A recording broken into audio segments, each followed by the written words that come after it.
Mais d'abord, le président de la République face à un nouveau tournant dans cette crise sanitaire qui n'en finit pas. Que peut-il annoncer demain soir? Quelques pistes avec Gaspard Flamand. Alors qu'il vient d'être prolongé jusqu'à la fin du mois de juillet, le pass sanitaire pourrait aussi être conditionné à une 3e dose de vaccin pour les plus de 65 ans. Emmanuel Macron pourrait l'annoncer demain soir pour inciter les personnes les plus fragiles à prendre rendez-vous. Le pass sanitaire atteste du fait que vous êtes protégé contre le Covid et que votre vaccin est actif. Si, au bout d'un certain temps, le vaccin n'est plus actif et qu'il faut une dose de rappel, il y a une certaine logique liée au pass sanitaire. Il faut impérativement que notre pass sanitaire reste efficace. Actuellement, la 3e dose de vaccin anti-Covid-19 concerne les personnes de plus de 65 ans, celles atteintes de maladies graves ou encore les résidents en EHPAD et le personnel soignant. Le président du Sénat, qui avait fustigé la prolongation du pass sanitaire, ne voit pas d'un bon œil cette nouvelle mesure. Écoutez, là aussi, c'est un débat sur les libertés. La conditionner au pass sanitaire, c'est une atteinte de plus aux libertés. Ça mérite un débat et ça mérite un vote. Donc vous considérez que c'est une atteinte ? Bien sûr que c'est une atteinte. Pour ce médecin et sénateur, le pass sanitaire n'est pas une solution miracle. Selon lui, seule la vaccination obligatoire peut permettre de protéger la population. Le gouvernement nous a dit nous allons poursuivre la politique d'aller vers et nous allons les vacciner. Et puis compter sur le fait que les tests étaient rendus payants dans un certain nombre de cas pour que des gens aillent se vacciner. Or, ça n'a pas fonctionné. 3 semaines après, le nombre de primo-vaccinations n'a jamais été aussi bas, il a continué à baisser. Emmanuel Macron s'exprimera mardi soir. Des précisions devraient être apportées sur cette question. Et on en débat dès ce soir sur Public Sénat avec mes invités. François Patria, bonsoir. Bonsoir. Bienvenue, vous êtes sénateur de la Côte d'Or, président du groupe Rassemblement des démocrates progressistes et indépendants au Sénat, membre du bureau exécutif de La République En Marche. René-Paul Savary, bonsoir. Bienvenue à vous aussi. Vous êtes sénateur LR, les Républicains de la Marne. Vous êtes médecin de formation. Rachida Inaoui-Rosé, bonsoir. Bonsoir. Bienvenue, médecin rhumatologue. Vous aviez fondé en mars 2020 à Paris un centre médical entièrement dédié au Covid-19. C'était un des tout premier, si je me souviens bien. Avec nous en visioconférence, Serge Lama, qui est professeur de droit public à l'université Grenoble-Alpes. Bonsoir Serge Lama, bienvenue à vous aussi. Et Mathieu Croissando, éditorialiste politique. Heureux de vous retrouver, Mathieu. Bonjour Thomas. Bienvenue de nouveau sur le plateau de cette émission Sens Public avec une question assez générale. Juste avant, on va dire 24-26 heures avant l'allocution du président de la République. Dans ce débat, on va vraiment se consacrer sur la lutte, la stratégie de lutte contre l'épidémie. Qu'est-ce que vous attendez, les uns et les autres, du président de la République demain? Je commence avec vous, François Patria. J'espère que le chef de l'État, je pense que le chef de l'État va poursuivre ce qu'il a mené jusqu'à aujourd'hui, c'est-à-dire un dispositif adapté en fonction des évolutions de la maladie. On l'a montré depuis le début, souvenez-vous, si je reprends uniquement l'exemple de la vaccination, qui a été critiqué au début, personne ne voulait se faire vacciner. Après, il n'y avait pas de vaccin, tout le monde voulait se faire vacciner. Ensuite, anti-pass sanitaire, pro-pass sanitaire. Je pense que la France, aujourd'hui, n'a pas à rougir de ce qui a été conduit en la matière contre la Covid-19. On l'a montré, et la France n'est pas mal placée aujourd'hui. En termes de vaccination, nous sommes mieux. Si je prends les pays autour de chez nous, il y a aujourd'hui 10 000 nouveaux cas par jour. Il y en a plus de 35 000, 40 000 en Allemagne à ce jour aujourd'hui. En Angleterre, la situation se dégrade aussi. Donc ce que j'espère, c'est que le chef de l'État poursuive cette stratégie graduée contre le phénomène. Et vous, René-Paul Savary, est-ce que vous pensez effectivement, est-ce que d'une certaine façon vous donnez un satisfecit à l'exécutif, au président de la République, à son gouvernement depuis 6 mois, peut-être pas avant? Il faut prendre sur l'ensemble de la gestion du bilan de la crise. On ne peut pas donner un satisfecit quand il y a 100 000 morts. Voilà. C'est qu'il y a un nombre de morts qui place la France mal placée dans l'échelle des pays qui ont connu cette triste épidémie. En conséquence, je ne donnerai pas de satisfecit. Maintenant, quand il n'y avait pas de vaccin, j'étais de ceux qui réclamaient les vaccins. Voilà. Alors, quand il y a des vaccins, je vais être ceux qui disent qu'il faut utiliser les vaccins. Et comme médecin, on est habitué à avoir des rappels. Voilà. Donc je pense que cette 3e dose, ça fait un rappel, c'est tout à fait légitime, quel que soit le type de vaccin, qu'au bout d'un certain temps, il faille relancer le système immunitaire, on arrive à ce moment-là. Alors, ce ne serait pas des efforts qui ont produit toutes leurs conséquences si nous ne faisions pas cette troisième dose, donc puisque elle s'atténuerait. Ne baissons pas la garde et soyons vigilants. C'est la raison pour laquelle je pense qu'effectivement, quand il faudra prendre cette décision de l'inscrire ou pas sur le pass sanitaire, moi je pense qu'il faut peser bénéfice-risque et que effectivement il y a un risque d'atteinte aux libertés. En conséquence, il y a un bénéfice, en contrepartie, il y a un bénéfice sanitaire. Et pour moi, le bénéfice sanitaire est plus important que le risque d'atteinte aux libertés. Rachida Inaoui-Rosé, vous parliez de l'Allemagne, effectivement. Sur les 7 derniers jours, 200 cas pour 100 000 habitants, ça c'est le taux d'incidence, qui est en Allemagne le pire depuis le 60 début en de France. la crise Covid, et on est à 60 en France. Est-ce que vous, depuis votre poste d'observation de médecin, est-ce que vous diriez que la situation est grave et nécessite un tour de vie supplémentaire, ou au contraire qu'on est finalement dans une bonne période, je mets des guillemets à tout ça? Pour ce qui concerne la France, malheureusement, on ne peut pas analyser le cas de la France sans tenir compte du reste de l'Europe et du monde, parce que c'est une pandémie et que les frontières sont ouvertes et qu'elles resteront ouvertes cette fois-ci, parce qu'on n'envisage pas il ne faut pas envisager de les fermer. Pour ce qui est du cas de la France, on est au début de la 5e épidémie, mais ce sera une épidémie qui ne sera pas du tout de l'ampleur des autres. C'est-à-dire qu'elle ne sera pas de l'ampleur en termes de décès et d'hospitalisation grave. Moi, je ne suis pas du tout préoccupée cette fois-ci, comme j'ai pu l'être extrêmement... Oui, on a partagé quelques plateaux l'an dernier, vous étiez souvent très pessimiste. Et quand vous parliez d'une gestion plus ou moins satisfaisante par le gouvernement, je dirais sur la fin, c'est-à-dire cette année, mais ça ne l'a pas du tout été en 2020. Au contraire, on a hurlé, crié tous les manquements, à commencer par le masque, et mais on n'est pas là pour ça.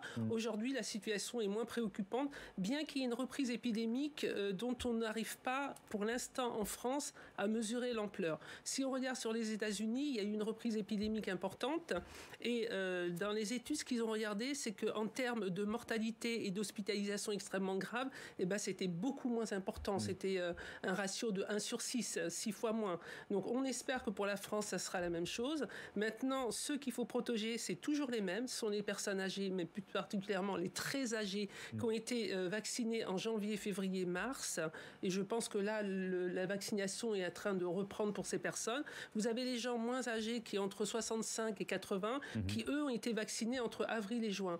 Donc là, pour l'instant, ceux qui ont été vaccinés en mai et en juin, ils n'ont pas besoin d'être vaccinés tout de suite. C'est entre le 6e et le 7e mois. Ceux qui ont été vaccinés en mai, juin, c'est décembre et janvier. Donc il n'y a pas à s'exciter. Et l'on sait que le taux d'anticorps baisse. Et je l'ai même testé pour moi, parce que je voulais faire un test. En juillet, j'avais été vacciné, ma deuxième vaccination en février. En juillet, j'avais encore 3000 anticorps. Au mois d'octobre, j'avais besoin de faire un bilan pour des raisons personnelles. J'en ai profité pour avoir une idée. Je suis à 300. Donc clairement, le taux d'anticorps, dans toutes les études le disent, entre le 6e et le 8e mois. Après, vous gardez quand même une immunité cellulaire, c'est-à-dire la mémoire de ce contact, c'est-à-dire que vous avez été mis en contact indirectement avec une particule du virus, et ça nous protège, et ça nous protège surtout des formes très graves. C'est intéressant ce que vous dites. Chez les jeunes. Chez les beaucoup plus âgés, c'est moins, parce qu'ils ont une immunité qui est plus faible, donc même l'immunité cellulaire est plus faible. Pourquoi j'ai ma 3e dose depuis 1 mois. Oui, et alors... Non, mais c'est pour ça que s'il y a une chose sur laquelle il faut se focaliser, c'est la 3e dose. Mais moi, j'ai des avec la question pour qui? Mais on y reviendra. On a le temps dans ce débat de savoir quelle population, quelle tranche de population, quelle tranche d'âge, quelle population à risque ou pas, etc. Je voudrais donner la parole à Serge Lama une première fois dans ce débat, un point de vue de juriste. Vous pointez le risque d'un état d'urgence permanent, et là aussi on se projette un peu sur l'allocution du président demain. C'est cette tonalité-là que vous craignez de voir se répéter? Oui, très, très clairement. D'une part, la loi de vigilance, elle maintient l'état d'urgence, et vous savez qu'on est encore en état d'urgence outre-mer. Et d'autre part, le pass sanitaire est un instrument d'exception qui était censé être enfermé dans une parenthèse temporelle pour sortir de la crise sanitaire, et on voit qu'il s'installe dans la durée et qu'on n'est pas prêt de le bazarder, comme a dit le ministre de la Santé. Et donc le vrai risque du pass sanitaire, il est là, le phénomène d'accoutumance. Et malheureusement, on est tombé dans le piège. Le piège qui a été annoncé. Au mois de mai, on a été nombreux à dire que le risque serait l'installation de la durée. Il a été prolongé jusqu'au 15 novembre, 15 septembre, 15 novembre et désormais 31 juillet. Donc je pense que on va avoir durablement cet instrument, et qui est un instrument de reproduction d'inégalités, en fait, le pass sanitaire. Donc je pense qu'il faut au plus vite possible réduire son périmètre, vraiment le limiter à un périmètre très restreint, là où il y a un vrai risque épidémique. François Patria. Non, je suis en total désaccord avec cette solution. D'abord, le pass sanitaire, la France a été le premier à le mettre en place. Premier pays contesté dans ce pays. Depuis, beaucoup de pays l'ont adopté, en Europe, outre-Atlantique et ailleurs, adopté avec succès et avec des contraintes plus dures que les nôtres. C'est la première chose. Donc, il faudrait le dire comme tel, parce que pass sanitaire, et contrairement à ce que j'entends tous les jours, la loi qui a été votée, non pas au Sénat, mais à l'Assemblée la semaine dernière, ne dit pas qu'on va mettre le pass sanitaire jusqu'au mois de juillet. Elle dit, le gouvernement, s'il en a besoin, rétablira le pass sanitaire après l'avoir enlevé s'il y avait une épidémie. Et pourquoi après les élections? Je le dis parce que j'entends sur ce sujet beaucoup de polémiques. Pourquoi? Parce qu'imaginez que nous soyons en pleine campagne présidentielle. Allez, le 10 avril. Est-ce que vous trouvez qu'un débat au Parlement, le 10 avril, pass sanitaire ou pas sanitaire, serait en pleine campagne électorale à 8 jours des élections? Est-ce que c'est un enjeu électoral? Je ne sais pas ce que vous en pensez. Mais le débat serait totalement dénaturé par l'instant même où il se produirait. Voilà.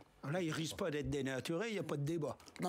Attendez, le Parlement est là pour être attentif à tout cela. Si on dit qu'il y a une atteinte aux libertés à travers le pass sanitaire, il est fort important, c'est obligatoire quand même. Quelle liberté la liberté de se déplacer, de présenter quelque chose, etc. Ceux qui n'ont pas... Non, c'est pas difficile. Quand je vais sur la route, je présente mon permis de conduire. Attendez. Je dis qu'il y a une atteinte, comme la ceinture de sécurité, elle peut être prise comme une atteinte aux libertés. Donc la ceinture est pourtant la sauve des vies. Bien entendu.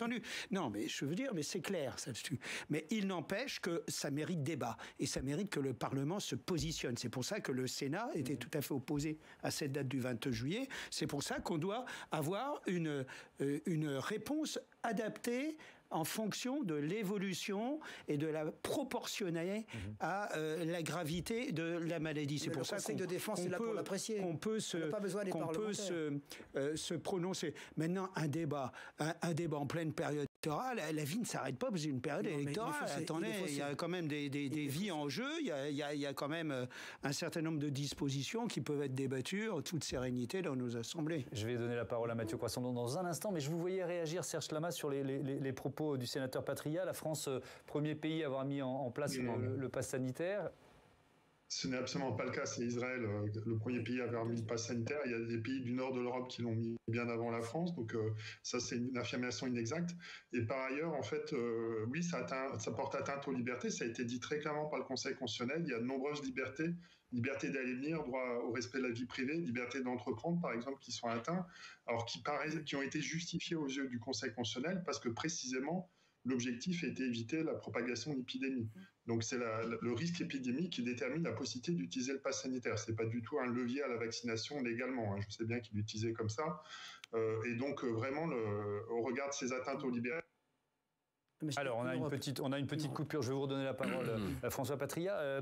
Mathieu, évidemment, quand on est à 24, un peu plus, 26 heures d'une allocution présidentielle, on se demande, c'est quoi les ingrédients d'un discours réussi pour un président de la République? Il y en a 7, ou en tout cas 7 erreurs à ne pas commettre. Le jeu des 7 erreurs. Voilà, le jeu des 7 erreurs. La première chose, c'est qu'il faut avoir quelque chose à dire. Ça paraît bête, mais il faut quand même le rappeler.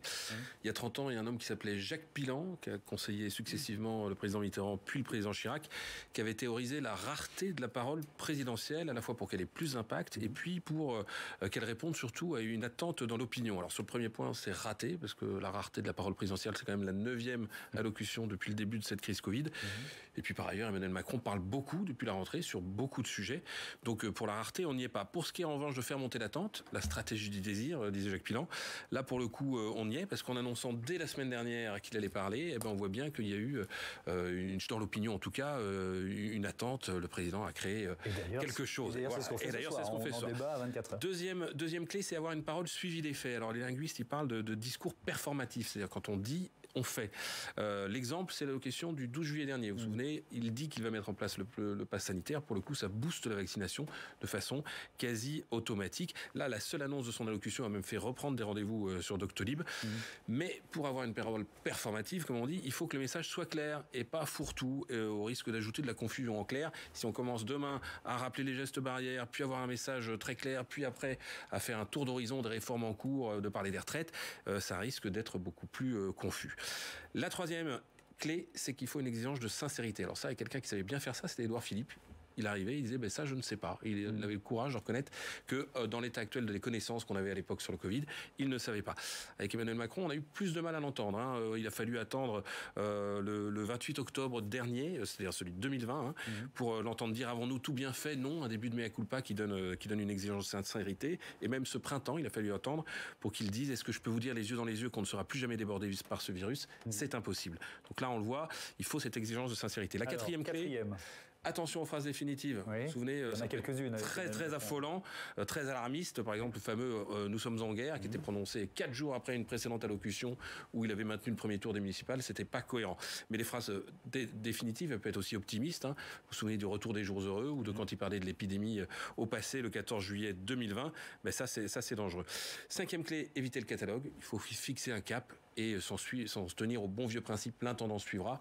En gros, c'est pas au président de la République d'annoncer comme il l'avait fait, vous vous souvenez, il y a un an, qui est essentiel, qui n'est pas essentiel, la réouverture des disquaires. Tout ça, c'est plutôt du niveau du Premier ministre, voire des ministres. Enfin, sixième clé, ne pas se mettre tout seul dans la seringue, c'est-à-dire attention aux échéances qu'on donne. On se souvient qu'en octobre 2020, il avait annoncé qu'il reparlerait aux Français un mois plus tard. Un mois plus tard, il n'avait pas grand-chose à dire, sinon des dates qui n'ont pas été tenues. Il avait annoncé par exemple que le 20 janvier, on rouvrirait les restaurants et les salles de sport. Qu'est-ce qui n'a pas été possible avec l'arrivée des nouveaux variants? Et puis enfin, la dernière clé, c'est s'assurer du service après-vente. Quand on décide tout seul que rien ne filtre, les gens ne sont pas forcément au courant. Ils ont du mal à faire le service après-vente et on a parfois, j'allais dire souvent, entendu des ministres le lendemain d'une allocution présidentielle raconter un peu tout et son contraire parce que tout n'avait pas été calé. On pourra reprendre la liste demain, on verra ce qui a été suivi ou pas. Vous faisiez référence à l'effet simplement de l'annonce de l'allocution présidentielle. Effectivement, 65 000 rendez-vous qui ont été pris vendredi, c'était plus 61% par rapport à la semaine précédente sur Doctolib. On peut espérer un effet vaccination, le même effet, docteur Inaoui Rosé. Ça avait étonnamment bien fonctionné au mois de juillet. Ah oui, complètement. Parce que là, il y avait l'obligation et ça avait beaucoup fonctionné pour les jeunes. Parce qu'ils se retrouvaient en situation de difficulté, ils ne pouvaient pas prendre l'avion, ils ne pouvaient pas aller au restaurant, ils ne pouvaient pas prendre un verre, donc ils se sont retrouvés coincés. Ça les a quand même bien motivés. C'était presque un coup de poker. Peut-être que ça va recommencer, mais moi j'ai des patients qui me disent mais la troisième dose, si elle est obligatoire, moi je la fais. Tant que ce n'est pas obligatoire, je ne la fais pas. Donc du coup, rendons la troisième dose obligatoire. Alors donc effectivement pour uniquement les gens. Alors c'est ça. Pour qui? Alors pour les plus de 65 ans, pour les raisons qu'on a déjà discutées en début d'émission, avec cette perte d'immunité et notamment avec les anticorps qui baissent chez tout le monde, mais en plus une immunité cellulaire qui est plus faible. On est à 43% de plus de 65 ans vaccinés avec la troisième dose selon Santé publique France. C'est très bien parce que je vous ai dit, il y en a qui ont été vaccinés qu'au mois de mai-juin, donc eux on ne peut pas les vacciner avant décembre-janvier. Donc et donnons le temps. En plus ça, il a été décidé que finalement maintenant tout ne se ferait pas dans les centres de vaccination et que c'est chez le médecin, chez le pharmacien.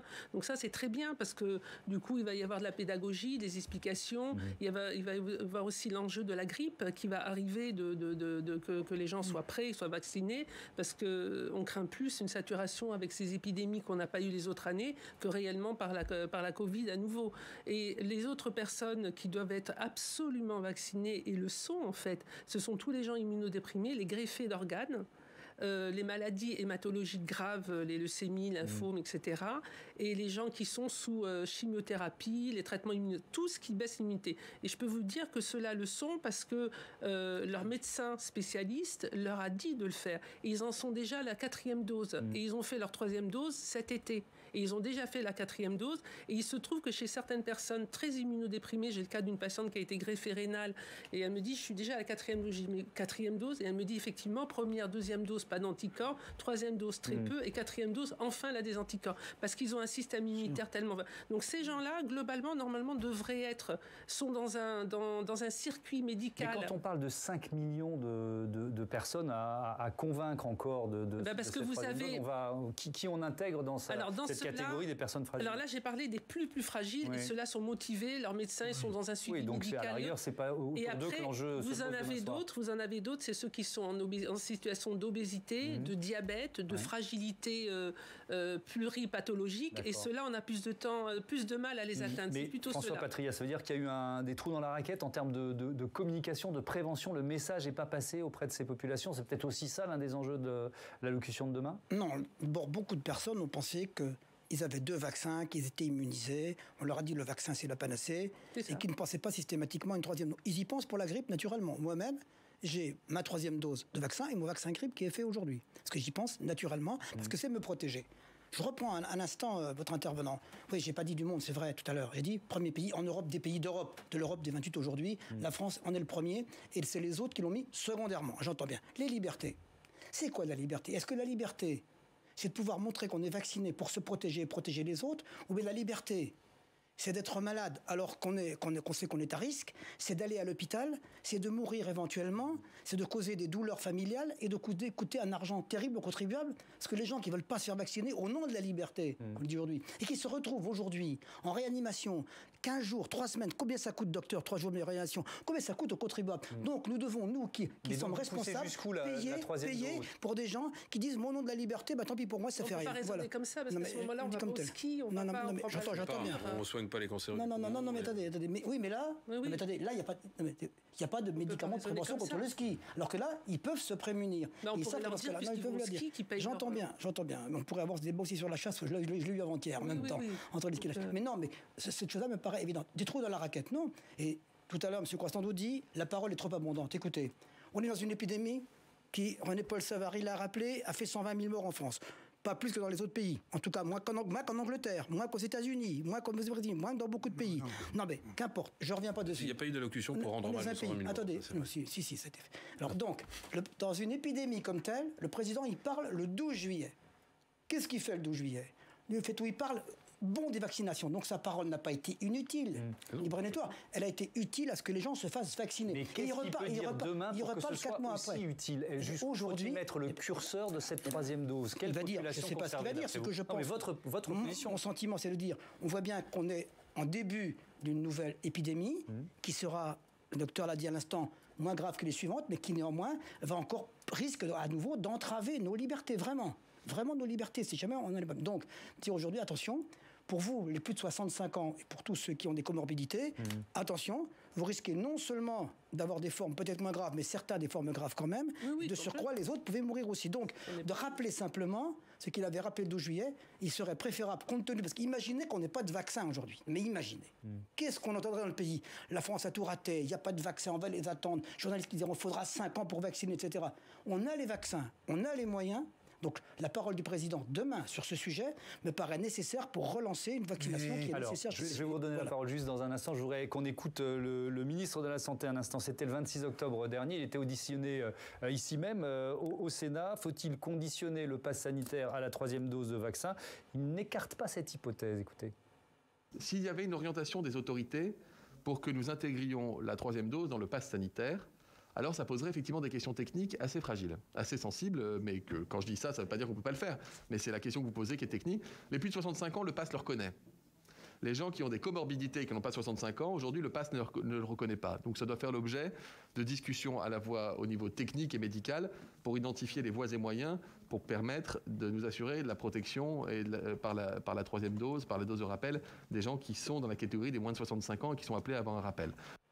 René-Paul Savary, le pass sanitaire, c'est devenu un levier de vaccination en fait. Oui, mais tout à fait, mais c'est bien l'ambiguïté du discours macroniste, du en même temps, quoi. On ne veut pas dire que la vaccination est obligatoire, mais on prend des mesures telles qu'elle est rendue psychologiquement obligatoire. On tord le bras aux gens, quoi, plutôt que de leur dire, écoutez, on franchit pas, voilà. Ouais. C'est indispensable, la vaccination, on peut s'y prendre comme on veut, c'est indispensable. Alors c'est vrai qu'il y a d'autres pays qui n'ont même pas le premier vaccin, il faut quand même pas l'oublier. Donc c'est la raison pour laquelle nos concitoyens doivent quand même sauter de joie de pouvoir bénéficier quand même de cette vaccination qu'on voit bien sauve des vies. Hein. C'est impensable. Moi, j'ai eu un petit truc comme ça là, dans une commune où, pas de peau, il y a quelqu'un du conseil municipal qui a mal réagi au vaccin. Du coup, personne s'est vacciné et finalement, il y en a eu qui ont eu des complications. Bien sûr, il y a eu un cluster et puis une complication des maladies qui ont fait que les effets ont été beaucoup plus graves pour ceux qui ont été touchés que les complications de la vaccination. Donc, c'est vrai que tous ces exemples doivent montrer quelque part que c'est indispensable de se vacciner. Hein. Alors maintenant, que va dire le président Macron? Voyez, on est dans un pays où on attend la parole du Messie, quoi. C'est quand même extraordinaire, hein, la fascination de la parole présidentielle. Pour dire quoi? Que la réalité de la vie, c'est celle-là. Voilà. Demain, on va nous dire, on prend la parole pour dire qu'il faut mettre la ceinture de sécurité. C'est aussi vieux que la Ve République, hein, quelle que soit la couleur politique du président. Oui, mais enfin, ça a pris des dimensions quand même qui sont assez époustouflantes. Moi, qui connais déjà depuis plus de 40 ans la vie politique, l'ayant suivi quand même, hein. Bon, alors, je vois que ça prend quelque chose mais qui marche, semble-t-il, puisque les Français réagissent. Donc tant mieux, mais ils peuvent aussi réagir différemment. On va poser et continuer de poser la question des libertés publiques avec Serge Lama et peut-être d'une forme de, je ne sais pas, de dérive de l'exercice du pouvoir. Est-ce que vous allez jusque-là ? Oui, c'est clairement le risque. Alors, juste un petit rectificatif. Le premier pays européen à avoir instauré le Corona Pass, c'est le Danemark en Europe. Oui, le vrai risque de l'état d'urgence, hein, parce qu'encore une fois, cette loi prolonge la possibilité de recourir à l'état d'urgence ou l'état d'urgence dans certains territoires français. Et puis, deuxièmement, le pass sanitaire qui s'installe dans la durée. Je ne vois pas très bien à quel moment on cessera de l'utiliser, puisqu'on rentre dans la 5e vague et comme on comprend la logique, la 3e dose, le pass sanitaire sera conditionné à la 3e dose et donc le temps de vacciner les Français, puisqu'on commence avec les personnes de 65 ans, les personnes vulnérables, puis ensuite on aura une extension, eh bien on voit bien qu'on va exiger le pass sanitaire durablement. Jusqu'au moins la fin de la 5e vague. Et ensuite, on peut craindre d'autres vagues dans le futur puisque tous les Français ne sont pas vaccinés. Donc la solution, elle est connue, elle vient d'être dite d'ailleurs. La solution, c'est l'obligation vaccinale, en tout cas l'extension de l'obligation vaccinale et assumer cette obligation vaccinale. Malheureusement, l'actuel président de la République ne l'a jamais assumé, l'a jamais annoncé. Et peut-être qu'aujourd'hui, s'il y avait une mesure annoncée, c'est dire on va envisager pour certaines catégories de la population une obligation vaccinale. Je pense notamment aux policiers, par exemple, qui pourraient être soumis à l'obligation vaccinale. Chez les gens avec des gendarmes ? Alors, François Patria, ça vous fait réfléchir? Oui, ça me fait réagir. C'est peut-être ce qui sera annoncé demain, quand même, le conditionnement du pass sanitaire à la 3e dose pour certaines catégories. Mais sans pass, je ne sais pas ce que dira le président, mais je souhaite qu'il soit plus incitatif que coercitif. Les mesures coercitives, obligations, ça crée de la rébellion, ça crée de la défiance. Et je ne vois pas aujourd'hui, demain, aller chercher des personnes âgées avec des gendarmes pour leur dire vous allez vous vacciner de force. Ça n'est pas possible. On le sait très bien, la vaccination obligatoire n'est pas possible. Donc, essayons de faire ce que fait le président, d'avoir une parole 4 mois après une autre dans une crise comme celle-là, ça ne me paraît pas trop rapproché. Et dernière chose, j'entends bien ce qu'on dit sur la crise d'aujourd'hui. Est-ce que vous pensez, d'abord, les jours heureux tout à l'heure, est-ce que quand le président est devant une crise dont personne ne connaît exactement tous les ressorts aujourd'hui, qui ne s'est pas trompé parmi les médecins? Qui ne s'est pas trompé ou a dit des choses parmi tous les corps médicaux? C'est pour ça qu'il faut faire attention aux phrases définitives. Donc, mais c'est le rôle du président de donner de l'espoir aux Français, pas de l'espoir vain. On a tous espéré l'année dernière qu'après la première vague, on allait retrouver des jours où on pouvait se libérer. Et au bout du compte, moi, quand j'interroge les gens, je suis comme René Paul, je vais sur le terrain toutes les semaines, je vois des gens tous les jours. Quand j'interroge les Français, parmi les choses qui donnent comme positives au chef de l'État, il a plutôt bien géré la crise. C'est ça que j'entends dans le territoire. La vaccination. La crise. Mais sur la question de cet état d'urgence permanent que dénonce Serge Lama, qu'est-ce que vous répondez à ça? Est-ce qu'effectivement, on n'est pas dans une dérive petit à petit du fonctionnement de notre démocratie? Faudrait-il, au nom de liberté peu privée dont j'entends parler chaque jour, parce qu'il y a une menace, je ne sais pas ce que pense le docteur, mais j'espère qu'elle pense comme moi, parce qu'il y a une menace de 5e vague ou de 6e vague. Faut-il relâcher la pression? Faut-il relâcher la pression? Faut-il laisser des gens non vaccinés aller dans des lieux publics où ils peuvent à nouveau contaminer d'autres gens? Moi, je pense que non. C'est la prudence, c'est la logique. c'est même la sécurité pour les Français de dire, écoutez, s'il y a des menaces de résurgence, maintenant le pass sanitaire. Un mot de réponse là-dessus. Mais le problème actuellement, c'est que la majorité de la population est vaccinée, puisqu'il y a 50 millions qui sont vaccinés. Ce qu'on veut, on sait que les gens vaccinés sont porteurs du virus, et certains font même la forme simple du Covid, voire grave pour certains. C'est pour ça que l'idée de maintenir ce pass sanitaire et le rendre au-delà d'une certaine période est presque un peu ridicule, parce qu'on est actuellement dans une situation... Non, il y a les gestes barrières maintenus avec. Non. Les gestes barrières ne sont plus maintenus à cause du pass sanitaire. C'est-à-dire qu'on a dissocié... je suis assez d'accord avec vous. Il y a un petit effet je suis allée dans le Sénat. La psychologie. Dans le Sénat, nous avons le pass sanitaire et nous avons le masque. Nous n'avons pas de pass sanitaire au Sénat. Oui, moi je suis en train de demander mon pass sanitaire. On ne peut pas demander de pass sanitaire au Sénat. En même temps, mais il y a des lieux de réunion publique. Moi, au théâtre, des congrès, où, comme on montre son pass sanitaire, ensuite on se sent un peu libéré, mais psychologiquement, je peux mais moi, je suis allée au théâtre récemment et j'ai présenté mon pass sanitaire. Je me suis retrouvée à côté d'un couple qui n'avait pas son mari. Donc j'ai poliment, n'imaginant pas que c'était leur droit, demandé s'ils n'avaient pas l'intention. Ils m'ont dit, on a le droit. Donc je me suis levée, j'étais voir la réceptionniste. Elle me dit, oui, c'est comme ça, le pass sanitaire. C'est ridicule. C'est ridicule. Pourquoi ? Parce que ces deux personnes qui sont vaccinées peuvent être porteurs du virus. Donc vous dites pas de pass sanitaire. Je dis que le pass sanitaire, sans les... Alors, vaut mieux les gestes barrières plutôt que de maintenir le pass sanitaire. Parce que de toute façon, maintenant, 50 millions de la population est vaccinée. Donc, on en a... C'est une fausse illusion de protection. Vaut mieux remettre les gestes barrières qui ont disparu. Vous n'avez plus de gel hydroalcoolique nulle part. Et tous ces endroits où il y a des rassemblements importants, je ne dis pas que pour aller faire vos courses, vous allez imposer, ou sur les marchés, le masque et le gel hydroalcoolique. Mais il y a énormément d'endroits... En disant ça, vous allez encourager les gens à ne pas se faire vacciner, ceux qui ne veulent pas déjà aujourd'hui. Vous disiez ceux ça. Qui veulent pas ceux qui ne veulent pas se faire vacciner, de toute façon, on n'y arrivera pas, parmi les 10 millions. Et il y a les enfants qu'on n'a pas vaccinés. Et gestes barrières, on a bien compris. Je demande à Marion Vigreux de nous rejoindre, parce qu'il y a une autre question qui est au centre de cette thématique de l'atteinte aux libertés, c'est la levée du secret médical dans les écoles, Marion. Oui, une mesure qui fait partie du projet de loi vigilance sanitaire qui a été adopté vendredi dernier à l'Assemblée nationale et qui permet donc désormais aux chefs d'établissement des collèges et des lycées d'avoir accès aux résultats des tests PCR de leurs élèves ou encore à leur statut vaccinal. Et pour les opposants du texte, parmi lesquels on trouve évidemment les sénateurs, ce nouveau pouvoir confié aux chefs d'établissement constitue une mesure liberticide et surtout pose question en matière de levée du secret médical. Je vous livre certaines des réactions sénatoriales. Pour le centriste Loïc Hervé, on veut confier aux chefs d'établissement un rôle qui n'est pas le leur, alors qu'eux-mêmes ne sont pas soumis à l'obligation vaccinale. Autre position, celle de Philippe Bas. L'école ne doit faire aucune distinction entre élèves selon qu'ils soient vaccinés ou pas, car la vaccination n'est pas obligatoire et les élèves n'ont pas à faire les frais des décisions prises par leurs parents. Et puis écoutez encore le président du groupe Les Républicains au Sénat, Bruno Retailleau.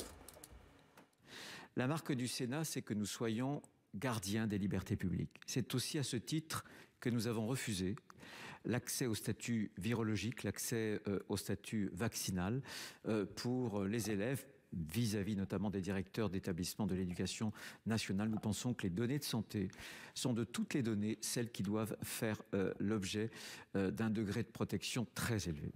Enfin, je terminerai avec la position des sénateurs socialistes pour qui cette nouvelle mesure est en fait une obligation vaccinale qui ne dit pas son nom. Alors, quelle est la volonté du gouvernement avec cette mesure ? Faciliter un protocole d'urgence, c'est ça ? C'est ça, oui, car pour rappel, depuis le mois de septembre, en cas de contamination au collège ou dans les lycées, les parents doivent transmettre une attestation sur l'honneur signée affirmant que leur enfant a été vacciné ou avait un test PCR négatif.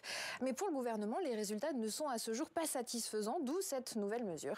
Et écoutez d'ailleurs à ce sujet Jean-Michel Blanquer, le ministre de l'Éducation. Il était interrogé ce matin par nos confrères de France Info. Le système qu'on avait élaboré à partir de la rentrée de septembre, on s'aperçoit que c'est insuffisant, que c'est aussi, qu'il y a des trous dans la raquette, pour le dire ainsi, et donc c'était beaucoup mieux d'avoir ce contrôle vaccinal. C'est des trous dans la raquette, ça veut dire qu'il y a des parents qui ne répondaient pas ou des parents qui mentaient sur l'honneur. Ça a pu arriver qu'il y ait des mensonges, en effet, donc c'est quand même mieux de pouvoir se baser sur cela, qui n'est quand même pas une dimension très, très importante de l'état de santé de quelqu'un. C'est-à-dire, c'est important pour notre sujet, mais je veux dire, c'est pas une violation d'un secret très, très important. Et justement, pour les sénateurs, au contraire, c'est justement un secret important, conséquence sur cette mesure, mais également sur l'ensemble du texte vigilance sanitaire. Ils ont saisi le Conseil constitutionnel. Merci Marion pour toutes ces explications. René-Paul Savary, pourquoi cette saisie du Conseil constitutionnel, justement ? Écoutez, c'est là, visiblement, c'est une entorse à ce qui s'est toujours fait. Le secret médical ne veut pas dire que c'est au détriment de la personne, c'est au contraire pour sauver des personnes. Et il n'existe pas entre médecins. Il n'existe pas avec les professions paramédicales. Donc, il y a des médecins scolaires qui existent dans les établissements. Donc, le secret médical peut être levé quand il y a un rapport de médecin-médecin. Simplement. Donc, c'était pas difficile dans les établissements de mettre quelque chose sur pied qui permettait de respecter justement cette déontologie qui est essentielle pour assurer la confiance des patients. Fallait s'y prendre autrement. Mais dès l'instant où la vaccination n'est pas obligatoire, vous pouvez pas. Il est très difficile de refuser un élève. Attendez, ça pose un certain nombre de problèmes d'assurance, de responsabilité, etc. C'est beaucoup plus compliqué que ce qui apparaît à travers ce texte. C'est la raison pour laquelle je pense que la position du Sénat est très sage. Il faut, par le biais des médecins scolaires, trouver la solution, parce qu'il faut en trouver une, mais pas ce qui a été proposé, me semble-t-il, qui est une vraie atteinte là aux libertés. Et puis les infirmières aussi. Oui, il y a des infirmières. Il y a des infirmières scolaires. On ne peut pas lever le secret médical. C'est quelque chose c'est la ligne rouge pour nous. L'avis de Serge Lama là-dessus, on vous écoute. Je suis un peu étonné de la déclaration du ministre. Je vous rappelle, il est professeur de droit public, donc il sait très bien que c'est un secret important, le secret médical. Le Conseil constitutionnel l'a déjà garanti, d'ailleurs, c'est le respect le droit au respect de la vie privée qui est protégé par la Constitution. Et il a déjà dit en la matière qu'il faut une vigilance particulière lorsqu'il y a une transmission de données sensibles. Donc il a dit d'ailleurs à l'occasion de la loi du 11 mai de 2020, vous savez, la loi de prolongation de l'état d'urgence sanitaire. Alors pour le coup, il admet tout de même une violation du secret médical, elle est possible, elle doit être vraiment très contrôlée auprès de personnes habilitées, elle doit être nécessaire et proportionnée. Donc l'enjeu ici sera de savoir si l'accès par des personnels habilités, et notamment les proviseurs, est assez encadré pour passer la barre constitutionnelle. Voilà. Donc je ne peux pas dire de manière affirmée que c'est inconstitutionnel. En revanche, ça pose des gros problèmes de constitutionnalité. François Patria, comment vous justifiez cette mesure ? Bon, écoutez, moi, j'aurais tendance à regarder ce débat avec un peu de recul. Et je me dis, je ne mets pas en cause René-Paul Savary, mais je remets en cause les grandes déclarations sur mesures liberticides ou levée du secret médical. Je dirais, il y a ceux qui font de la politique, puis il y a ceux qui essayent d'enrayer la maladie et de faire en sorte que ça se propage de moins et que les enfants puissent aller à l'école. Et je pense qu'aujourd'hui, pour un chef d'établissement, parce qu'un enfant est positif et qu'il ne l'aurait pas dit, et qu'en venant là, les enfants ne sont pas vaccinés aujourd'hui, se le transmettre aujourd'hui, est-ce que vraiment c'est liberticide ? Je pense qu'il faudrait qu'on revienne à la vraie notion des valeurs. Si vous voulez parler des privations de liberté, je vais vous envoyer dans quelques pays, vous allez voir comment ça se passe. En Turquie, en Russie, en Chine, vous allez voir. Parler de privation de liberté en France et de dictature, comme j'ai entendu parler, ça me paraît à la fois exagéré et parfois même ridicule. Non, mais pas ce soir. Mais je l'ai entendu à d'autres moments liberticide. Mais parce que le secret médical est extrêmement important pour les médecins et on sait que comme le secret de la confession, c'est la même chose. C'est une ligne rouge sur laquelle on ne peut pas passer, on ne doit pas passer. Il y a quelques exceptions. De savoir qu'un enfant est positif, c'est le secret médical. Oui, de savoir qu'un enfant. Très bien. Bravo. Oui, c'est le secret médical. C'est-à-dire que là, il y a une délégation de tâches qui est en train de se faire en dehors du milieu médical, alors que ce n'est pas justifié. On ne dit pas qu'il ne faut pas en tenir compte. On ne dit pas qu'il ne faut pas intervenir, mais ce n'est pas au chef d'établissement d'intervenir. C'est une délégation de tâches, c'est-à-dire que comme on a une pénurie de médecins, une pénurie de soignants, on essaie de déléguer à d'autres personnes qui ne sont pas habilitées, qui ne sont pas formées à ça. On n'est pas en train de dire qu'il ne faut pas que les enfants qui sont positifs restent chez eux. On est en train juste de dire que ce n'est pas au chef d'établissement. Mais vous savez très bien, docteur, qu'aujourd'hui, le nombre de médecins dans l'établissement, à lycée, à 1000 élèves, combien il y a de médecins scolaires dedans ? Comment vous allez faire ? Je le sais bien. Il y a les infirmières aussi. Oui, mais même combien il y a d'infirmières ? Combien d'effets, mais qui va leur dire ? Attendez, on est dans l'impasse dans laquelle on est depuis qu'il y a cette pénurie de soignants partout depuis 10-20 ans. Donc on paye aujourd'hui cette pénurie. Et donc qu'est-ce qu'on fait ? On délègue à des gens qui n'ont pas les compétences, on délègue à des gens qui ne sont même pas de ce milieu professionnel. Et qu'est-ce qui va se passer ? Moi je me souviens... Mais la situation est celle-là aujourd'hui. Mais oui, mais elle n'est pas gravissime aujourd'hui. On ne va pas inverser les choses. On ne va pas commencer par engager des infirmières au des médecins pour savoir après si on contrôle les élèves. Attendez, ce qu'on est en train d'expliquer, c'est qu'il y a les médecins traitants et qu'il y a des infirmières et qu'il y a des pharmaciens ça peut se régler de façon simple avec le dossier médical partagé. Vous avez l'accord du patient sur son dossier médical, comme quoi il est vacciné. Donc il est d'accord pour qu'on confie l'information. Non, le problème, c'est qu'on vit en régime d'exception. Mais oui, c'est pas la dictature, personne ne parle, mais en régime d'exception, on fait des entorses aux règles générales. Quand l'exception devient la règle, et c'est le cas avec la pandémie, qui aujourd'hui s'est installée dans notre quotidien et est là pour durer, donc on va devoir vivre avec, on ne peut plus vivre avec des mesures d'exception. Il faut trouver de nouvelles règles générales. La règle générale facile et simple, c'est la vaccination obligatoire. Pour l'instant, parce que là, pour le coup, c'est le cas pour les élèves. Quand vous êtes enfant, vous devez vous vacciner. C'est les médecins qui le diront pour les enfants. Voilà. C'est les médecins qui le diront, c'est pas Macron. Faute de pouvoir avoir une règle simple et générale qui serait la vaccination obligatoire, même si on ne met pas un gendarme pour aller chercher les gens, quand vous dites aux gens c'est obligatoire, vous pouvez quand même parier sur le fait que la plus grande partie des gens bien constitués, de la même façon que la ceinture de sécurité est obligatoire, la plupart des gens la mettent.